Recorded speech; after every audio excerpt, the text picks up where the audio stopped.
Back pain exclamations are more common than you might think. Back pain affects men and women equally.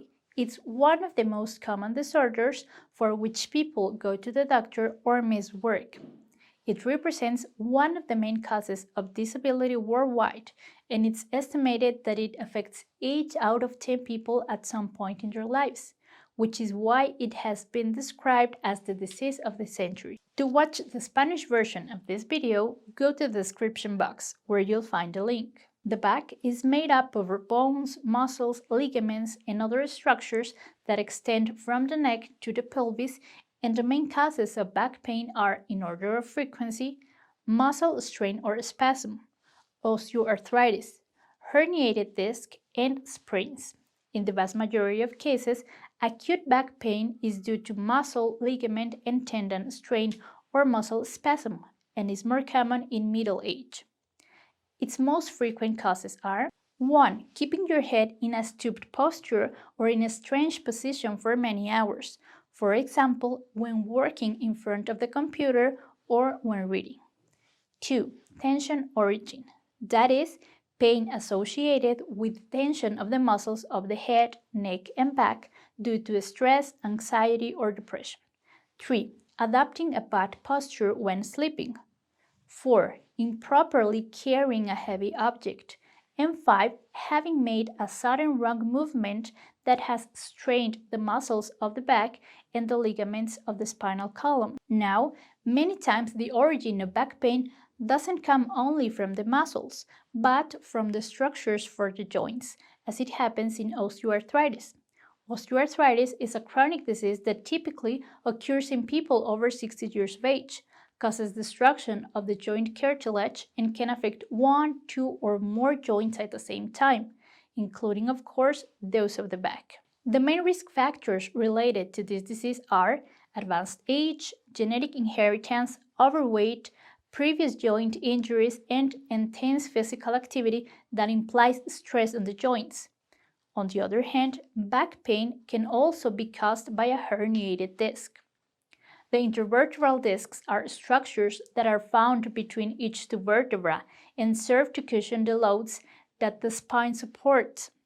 Each disc has a soft gelatinous central part called the nucleus pulposus, which is encapsulated by an outer structure known as the annulus fibrosus, which is a hard and rubbery inconsistency. When a disc degenerates from aging or repeated stress, the annulus fibrosus can rupture, allowing a part of the nucleus to bulge out and press the adjacent nerve root against the bony walls that form the foramen of the vertebra, a process called disc herniation. This alteration usually develops more frequently in people between 40 and 50 years of age and can occur at any level of the spine, but is more common in the lumbar vertebra, in which case the herniated disc presses on the sciatic nerve and causes pain or numbness, which can spread from the waist to the buttocks and from here to the leg, and can reach the tips of the toes. Finally, a sprain is a stretching or tearing of the ligaments. Ligaments are bands of fibrous tissue that connect bones at joints. One of the most common disorders of this type in the back is the cervical sprain, caused by the so-called whiplash, which is an injury caused by a successive sudden and excessive flexion and extension of the neck. The most common cause of this disorder is a car accident involving a rear impact. Immediately or a few hours after the accident, pain appears in the neck, head, and back, which can radiate to the arms, usually with painful limitation of mobility. Back pain caused by the above disorders is rarely a symptom of a more serious problem and can usually be relieved by taking simple measures at home. Treatment consists of home remedies, massages, medicines, and exercises. Natural home remedies are great for pain and inflammation. The two best of them are 1. Rosemary tea. Rosemary is a magnificent medicinal herb that is used to reduce all types of joint pain. In the preparation of tea are required 30 grams of dried rosemary and 500 milliliters of water. Its preparation consists of putting the water to heat, and when it's boiling, Add the rosemary so that its properties are distilled over 10 minutes. Then turn off the heat, let the infusion rest, strain it, and that's it. It's recommended to drink a cup in the morning and another in the afternoon. And 2. Turmeric tea. Turmeric has anti-inflammatory, analgesic, and antioxidant properties. For its preparation is required 2 tablespoons of grated turmeric or 1 tablespoon of turmeric powder, 750 milliliters of water, and honey to taste. Heat the water, and when it starts to boil, add the turmeric. Let it continue to boil for 10 minutes, then let it rest, strain, and add the honey. It can be drunk regularly throughout the day. Regarding massages, they relieve pain due to their beneficial effect on venous and lymphatic drainage, in addition to exerting a certain placebo effect. 2 of the best oils for the application of massages are 1. Chamomile oil. The ingredients to prepare this compound are 100 grams of dried chamomile flowers and 500 milliliters of olive oil. The dried chamomile flowers are macerated in olive oil, and the preparation is shaken 5 times a day for 6 days. After the 6th day, the container is left untouched for 24 hours in order to separate the oil from the flowers.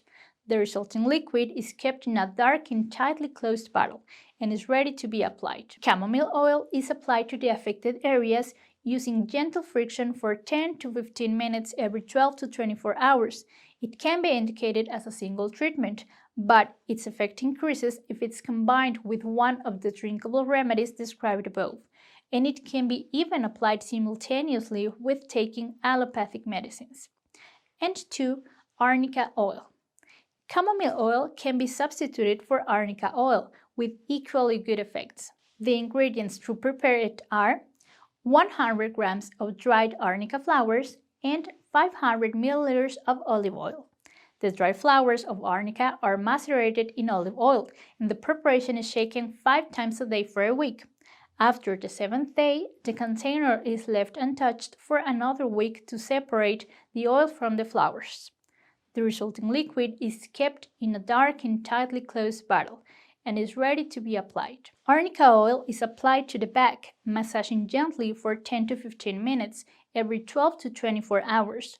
Like chamomile oil, arnica oil can be indicated as a single treatment, but it can also be combined with the aforementioned teas, and even with taking allopathic medicines. These natural ingredients are generally found in ordinary markets and also can be purchased online, so their acquisition is easy. Let us now see the allopathic medicines recommended in case of back pain, for those who prefer this type of treatment. Oral non-steroidal anti-inflammatory drugs, or NSAIDs, are the drugs of choice. One of these may be indicated: meloxicam, ibuprofen, or diclofenac. If the pain is very intense, acetaminophen can be added to the chosen anti-inflammatory. In patients from whom NSAIDs are contraindicated, tramadol may be prescribed alone or in combination with acetaminophen. The doses of these drugs will be determined by the treating physician, based on the particular characteristics of each patient and the type of disease.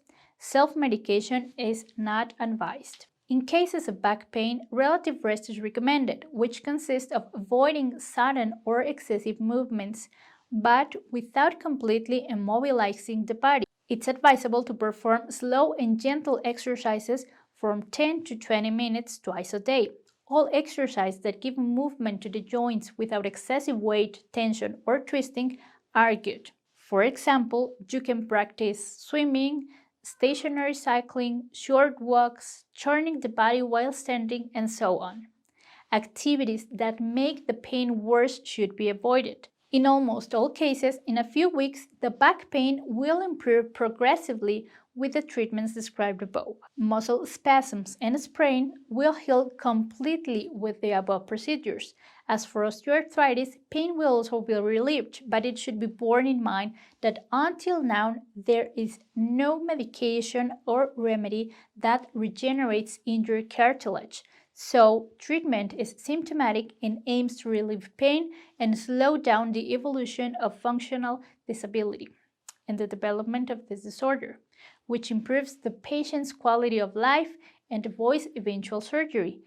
And the same happens with these herniations. Finally, it must be said that if the back pain is derived from a severe trauma or if it persists for more than 2 weeks with increasing intensity, a medical consultation should be sought with a specialist in traumatology who will establish the correct diagnosis and determine the specific treatment.